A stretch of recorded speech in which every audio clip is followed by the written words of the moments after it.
तो गाइस हमारी paid Telegram channel पर थ्रोन ऑफ स्टील के सीजन 3 के 200 एपिसोड अपलोड हो चुके हैं। तो अगर आपको ज्वाइन करना है तो लिंक डिस्क्रिप्शन बॉक्स और कमेंट बॉक्स में पिन है, उस पर सिंपली क्लिक करिए, फ़ोन नंबर से लॉगिन करके पेमेंट कर दीजिए। तो चलिए आज की वीडियो की एक्सप्लेनेशन को स्टार्ट करते हैं। तो एपिसोड की स्टार्टिंग में हमें दिखाया जाता है कि जो 9th daemon God crown cell था उसने मानसिक हमला करके लॉन्ग हाउचन को घायल कर दिया था। अब वो अपनी तलवार लेकर लॉन्ग हाउचन को मारने जा रहा होता है और जैसे वो लॉन्ग हाउचन के पास पहुंचकर अपनी तलवार से मारने ही वाला होता है, तुरंत जो हायू होता है वो लॉन्ग हाउचन के साथ कंबाइन हो जाता है और लॉन्ग हाउचन के माथे पर हायू का सिंबल चमकने लगता है और तुरंत वहां पर लॉन्ग हाउचन खड़ा हो जाता है और अपनी divine shell of sun and moon की शील्ड को उसके सामने कर देता है। अब लॉन्ग हाउचन भी लेवल 9 पर पहुंच चुका था क्योंकि लाइट एलिमेंटल फेरी ने सेंट स्पिरिचुअल स्टोव का यूज करके लॉन्ग हाउचन को लगभग आधे घंटे के लिए लेवल 9 पर प्रमोट कर दिया। लॉन्ग हाउचन फिर से खड़ा होता है और क्राउन सेल डेमन गॉड से फाइट करने लगता है। क्राउन सेल और लॉन्ग हाउचन के बीच में काफ़ी ज़्यादा भयानक फाइट होती है। दरअसल क्राउन सेल काफ़ी ज़्यादा पावरफुल था, वह लेवल 9 के एडवांस स्टेज पर था और लॉन्ग हाउचन कितनी भी पावर्स का यूज करके उसके जितना पावरफुल नहीं हो पाया था। हायू और लॉन्ग हाउचन दोनों जब कंबाइन हुए थे तभी उनकी स्पिरिचुअल एनर्जी ज़्यादा नहीं बढ़ी, लेकिन लॉन्ग हाउचन अब क्राउन सेल डेमन गॉड को एकदम कांटे की टक्कर दे रहा होता है। क्राउन सेल तुरंत लॉन्ग हाउचन को पीछे ढकेल देता है, लॉन्ग हाउचन दूर जाकर गिरता है। लॉन्ग हाउचन कहता है अब मुझे यह कदम उठाना ही पड़ेगा। लॉन्ग हाउचन ने एक त्याग नामक क्षमता सीखी थी जो बहुत ही ज़्यादा पावरफुल थी और यह लॉन्ग हाउचन ने उस मायावी गुफा में सीखी थी और इसका उपयोग करके लॉन्ग हाउचन अपनी सारी स्पिरिचुअल एनर्जी और उसके विपन की पावर भी एक ही अटैक में समा जाती है। लॉन्ग हाउचन की बॉडी से इतना खतरनाक प्रेशर निकल रहा था कि वहां पर डेमन गॉड क्राउन सेल भी उस अटैक के सामने फीका पड़ने लगता है। लॉन्ग हाउचन की हाथों में स्वॉर्ड ऑफ नेचर और blue rain hibiscus of light sword एकदम आग की तरह चमक रही होती है और वहां पर एक स्वॉर्ड इंटेंट प्रकट होता है। सीधे लॉन्ग हाउचन क्राउन सेल डेमन गॉड पर अटैक कर देता है। जैसे ही क्राउन सेल अपनी तलवार से उसे रोकने की कोशिश करता है, क्राउन सेल की तलवार तुरंत 2 टुकड़ों में हो जाती है और वहां पर क्राउन सेल की बॉडी 2 टुकड़ों में कटकर वहीं पर गिर जाती है। लॉन्ग हाउचन ने इस बलिदान नामक क्षमता का जब उपयोग किया तब उसकी सारी स्पिरिचुअल एनर्जी खत्म हो गई थी, जिसके कारण लॉन्ग हाउचन तुरंत वहीं पर जमीन पर गिर जाता है। अब वह उठने में भी खड़ा नहीं होता। लॉन्ग हाउचन क्राउन सेल की बॉडी को ध्यान से देखता है। लॉन्ग हाउचन को कुछ बहुत ही अजीब लगता है। दरअसल क्राउन सेल जब मरा था तो उसकी बॉडी से उसका ताज बाहर नहीं निकला था। जब कभी भी कोई डेमन गॉड मरता है तो उसकी बॉडी से उसका ताज निकलकर सीधे वो अपनी डेमन पिलर की तरफ जाने लगता है, लेकिन लॉन्ग हाउचन को यहाँ पर कुछ अजीब लगता है क्योंकि क्राउन सेल की बॉडी से एक धुआं निकलने लगता है और अचानक से फिर से क्राउन सेल की बॉडी खड़ी हो जाती है। लॉन्ग हाउचन ध्यान से देखता है तो नीचे जो बॉडी पड़ी होती है वो अचानक से पिघलने लगती है और एकदम सड़ने लगती है और क्राउन सेल उसके सामने खड़ा था।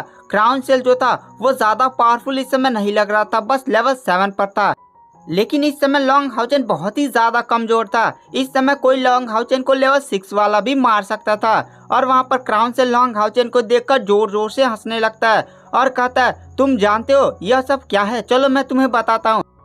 दरअसल ये एक पैरासाइट शरीर है जिसमें वास करता था मैं। दरअसल बहुत साल पहले मैंने एक इंसान को मारा था और उसकी पूरी बॉडी को मैंने अपने वश में कर लिया था और अपने शरीर को इसके शरीर के साथ मिला दिया था। यह सब मैंने इसलिए किया था ताकि मेरे रियल शरीर को डैमेज ना पड़े, लेकिन मेरे इस पैरासाइट शरीर में रहते रहते मेरे रियल शरीर काफ़ी ज़्यादा कमज़ोर हो गया था। मैंने अपनी रियल शरीर की लगभग 90% ताकत इस पैरासाइट शरीर में डाल दिया था। अब जब यह पैरासाइट शरीर मर चुका है तो मेरी 90% ताकत खत्म हो चुकी है और उसे रिकवर करने में मुझे लगभग 10 साल लग जाएंगे। लेकिन तुम बहुत ही ज़्यादा टैलेंटेड हो, आज मैं तुम्हें मार दूंगा। अगर तुम आज नहीं मरे तो तुम डेमस के लिए भविष्य में काफ़ी ज़्यादा खतरा पैदा कर सकते हो। तुम्हारी वजह से मेरा पैरासाइट शरीर खत्म हो चुका है। इस पैरासाइट शरीर के बारे में आज तक कोई डेमन गॉड नहीं जानता था। यह सब मैंने बहुत ही चुपके से किया था और तुम्हारी वजह से मेरी इतनी सालों की मेहनत बर्बाद हो गई। अगर तुम अपनी जान बचाना चाहते हो ना तो जल्दी से अपना मास्क हटा दो, वरना मैं तुम्हारा क्या कर दूंगा। और वह बहुत ही तेज गुस्सा होने लगता है। लॉन्ग हाउचन तुरंत अपने चेहरे पर से मास्क हटा देता है। लॉन्ग हाउचन को भी हल्का हल्का कांप वहाँ पर दिखाई दे रहा था और वहाँ पर लॉन्ग हाउचन के चेहरे को देख 39 डेमन लॉन्ग हाउचेन के चेहरे को देखकर हंसने लगता है और कहता है मैं बहुत ही ज़्यादा खुश हूँ कि मैं इतना ज़्यादा टैलेंटेड इंसान को आज मार दूंगा। मेरी हंसी रुकी नहीं रही है, जो गुस्सा था पहले ना वो तो मेरी हंसी में बदल गया। और वहाँ पर क्राउन सेल जोर जोर से हंसने लगता है और कहता है मुझे विश्वास नहीं होता कि तुम अभी 18 साल तक भी नहीं पहुँचे हो, लेवल 8 के एडवांस स्टेज पर तो पहुँच चुके हो और तुम्हारे अंदर इतनी ज़्यादा क्षमता है। क्राउन सेल अभी लॉन्ग हाउचेन को थोड़ा तड़पा कर मारना चाहता था, जिसके लिए वो अपनी चाकू को अपने हाथ में समन करता और लॉन्ग हाउचेन की तरफ बढ़ने लगता है। वह सोच रहा था कि लॉन्ग हाउचेन की बॉडी को बहुत ही ज़्यादा टुकड़े टुकड़े में काटेगा, उसके बाद वह लॉन्ग हाउचेन को मारेगा।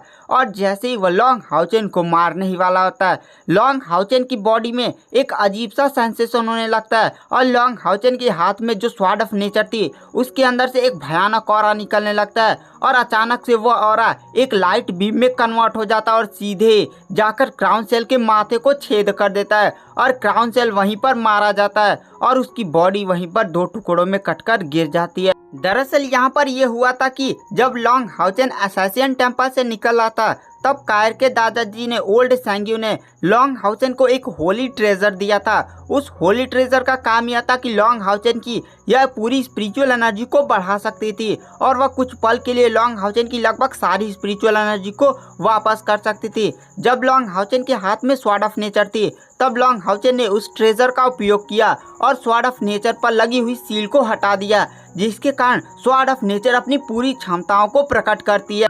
दरअसल जो क्राउन सेल था वो अपनी लगभग 90% ताकत खो चुका था और वह केवल लेवल 7 तक ही था और लॉन्ग हाउचेन की स्वॉर्ड ऑफ नेचर एक दिव्य स्तर की उपकरण था और उसका जब पावर पूरा प्रकट हुआ और लॉन्ग हाउचेन ने जब अपनी पूरी ताकत लगाकर एक अटैक से सीधे स्वॉर्ड ऑफ नेचर से क्राउन सेल पर वार किया तो क्राउन सेल का माथा वहीं पर छल्ली हो गया और तुरंत क्राउन सेल मर गया। उसके बाद क्राउन सेल की बॉडी से तुरंत उसका ताज निकलकर भागने की कोशिश करता है। लॉन्ग हाउचेन उसके ताज को पकड़ने की कोशिश नहीं करता है क्योंकि लॉन्ग हाउचेन बहुत ही ज़्यादा अपनी स्पिरिचुअल एनर्जी को खो चुका था और वह खड़ा भी नहीं हो पा रहा था। दरअसल लॉन्ग हाउचेन इसलिए टेंशन में नहीं था क्योंकि क्राउन सेल का ताज यहाँ से बचकर भाग ही नहीं सकता था, क्योंकि वह इस समय टावर ऑफ इटर्निटी में था और टावर ऑफ इटर्निटी से किसी को जाने के लिए लॉन्ग हाउचेन की इटर्नल मेलोडी की टेलीपोर्टेशन पावर का उपयोग करना पड़ेगा, जो केवल लॉन्ग हाउचेन ही उपयोग कर पाएगा। लॉन्ग हाउचेन लगभग 2 घंटे तक वहीं पर बैठा रहता है और जब उसकी थोड़ी सी स्पिरिचुअल एनर्जी आ जाती है और वह चलने लायक हो जाता है तो लॉन्ग हाउचेन तुरंत वहां पर 11th होली गार्ड को समन करता है। 11th होली गार्ड के पास फ्रीज की पावर थी, जिसके कारण वह तुरंत क्राउन सेल की बॉडी को अपने बर्फिज में जमा देता है जिससे उसे बॉडी खराब ना हो। लॉन्ग हाउचेन यह क्राउन सेल की बॉडी को लिलिन को देगा, जो लिलिन गोलियां बनाएगा। उसके बाद हमें यहाँ से सीन शिफ्ट किया जाता है वॉरियर टेम्पल के बैटलफील्ड की तरफ। वॉरियर टेम्पल में बहुत ही भयानक युद्ध चल रहा था। दरअसल एल्डर क्यूंग होंग हाउ ने अपने सभी एल्डर साथियों को बुला लिया था और वह डेमन्स के सामने एकदम खड़े तन करते। 9th डेमन गॉड पैमून भी उन्हें बहुत ही ध्यान से देख रहा था। दरअसल वो लोग अपनी फाइट को बंद कर चुके थे, केवल नॉर्मल सेना ही लड़ रही थी। लॉन्ग हाउचेन और 39 डेमन गॉड जब टेलीपोर्ट हो गए थे तो वो लोग इधर उधर उन्हें खोज ही रहे थे, उन्हें कुछ भी समझ नहीं हो रहा था। और लेडी वांग जुआनिया ने जो एल्डर क्यूंग होंगाओ को बताया था कि लॉन्ग हाउचेन ठीक है, वह फिर से वापस आ जाएगा।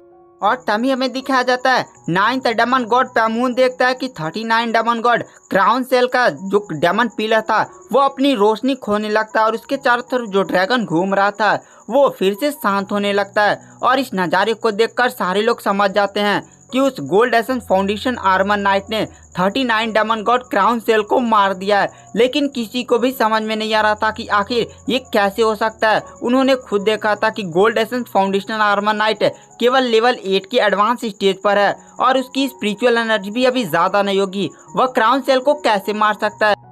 और वहाँ पर जो 9th डेमन गॉड पैमून होता है वह तुरंत अपनी आर्मी को पीछे हटने का आदेश देता है और वो लोग पीछे हटकर बैटल ग्राउंड छोड़कर चले जाते हैं। और वहाँ पर जो एल्डर क्यूंग होंग हाउ होते हैं वह लिलिन के पास जाते हैं और कहते हैं कि आखिर लॉन्ग हाउचेन कहाँ है। तो वहाँ पर लिलिन कहता है अरे कैप्टन आते ही होंगे, उन्हें चिंता मत करिए, वो आते ही होंगे। उसके बाद हमें थोड़ी देर में दिखाया जाता है कि जहाँ से लॉन्ग हाउचेन टेलीपोर्ट हुआ था वहीं पर फिर से एक रोशनी चमकती है और लॉन्ग हाउचेन अपने हाथ में क्राउन सेल की बॉडी को बर्फ में जमा हुए लेकर आ रहा था।